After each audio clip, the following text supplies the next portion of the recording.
সকলকে নমস্কার।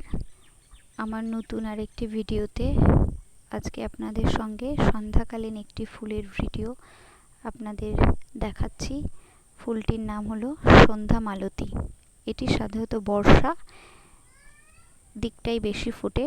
এটা সন্ধে লাগার আগ থেকে ফুটতে শুরু করে, সাধারণত বিকেলের দিক থেকেই। আর এই কালেকশনটি দেখতে পাচ্ছেন সাদা, তার মাঝে গোলাপি। এই কম্বিনেশনটা আপনাদের কেমন লাগছে একটু জানাবেন। আর এর পরবর্তী একটা ভিডিওতে আমি পুরোটা গোলাপি সেই কম্বিনেশনটা আপনাদের সঙ্গে দেখাবো।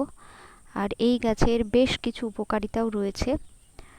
আর এই ফুল গাছগুলো একটু গুল্ম জাতীয়, ঝোপ জাতীয়, ঠিক আছে। প্রচুর ফুল ফোটে আর প্রত্যেক দিন ফোটে। আর এগুলো রাতেই ফোটে, দিনের বেলা সূর্যের আলোতে এগুলো বন্ধ হয়ে যায় পাপড়িগুলো। তো আপনাদের কেমন লাগলো জানাবেন। সকলকে ধন্যবাদ, ভালো থাকবেন।